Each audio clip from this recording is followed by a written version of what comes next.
여러분이 스스로 살아있다고 느낄 때는 언제인가요? 현실의 부담감과 피곤한 인간관계로 가득한 하루를 매일 버텨내다 보면 이게 사람 사는 건가 싶을 때가 있습니다. 현대인들은 어느 정도 내면적으로 죽어있는 상태인 거죠. 진짜로 살아있는 삶이란 무엇일까요? 최근 테드 강연에서 재미가 건강한 삶을 사는 열쇠인 이유라는 제목의 강연이 업로드되었습니다. 강연자 캐서린 프라이스는 지치고 바쁜 삶 속에서도 진정으로 살아있기 위해서는 재미를 찾아야 한다고 이야기합니다. 보통 재미라고 하면 게임이나 SNS, 책 읽기 같은 여가 시간에 하는 활동들이 먼저 떠오릅니다.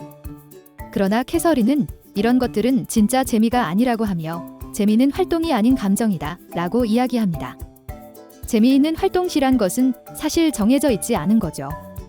재미있어 보이는 게임도 막상 해보니 별로일 수도 있고 별로 특별한 활동이 아닌데도 엄청나게 재미있게 느껴질 수도 있는 거죠. 그럼 정확히 재미란 것은 무엇일까요? 캐서린은 재미의 3가지 요소를 소개합니다. 장난스러움, 연결감, 몰입감입니다. 장난스러움은 이 상황을 진지하지 않게 가벼운 마음으로 받아들이는 것입니다. 결과의 완벽함이나 디테일은 신경 쓰지 않는 거죠. 연결감은 어떤 경험을 다른 사람과 공유할 때의 감정입니다. 물론 혼자서도 재미를 찾을 수 있지만 다른 사람과 있을 때는 재미를 느끼기 더 쉽습니다. 몰입감은 이 일에 너무 집중한 나머지 시간이 가는 줄도 모르고 몰두하는 것을 말합니다. 시간이 빨리 가는 것처럼 느껴지는 거죠. 이 3가지가 합쳐질 때 우리는 재미를 느낍니다. 재미는 기분이 좋아지게 해줄 뿐 아니라 마음의 여유를 가질 수 있게 해줍니다. 그럼 어떻게 재미를 찾을 수 있을까요? 방법은 간단합니다. 이 3가지 요소들을 얻으면 재미도 자연스럽게 따라오거든요. 몰입감을 높이기 위해서는 몰입을 방해하는 주변의 요소들을 멀리해 보세요. 한 가지 활동에만 온전히 집중할 수 있는 환경을 만들어 보세요. 연결감을 높이기 위해서는 다른 사람들과 가볍게 잡담을 나눠보세요.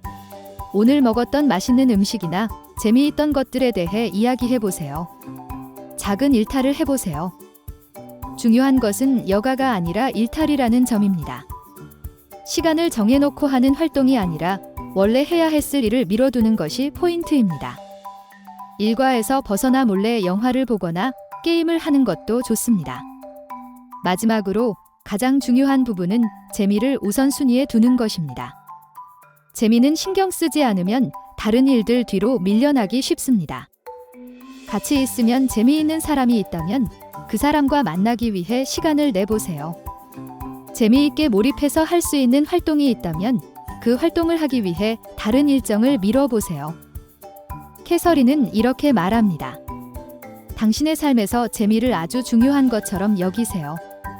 왜냐하면 실제로 재미는 아주 중요하니까요. 여러분도 오늘부터 일상 속에서 재미를 만들어 보면 어떨까요?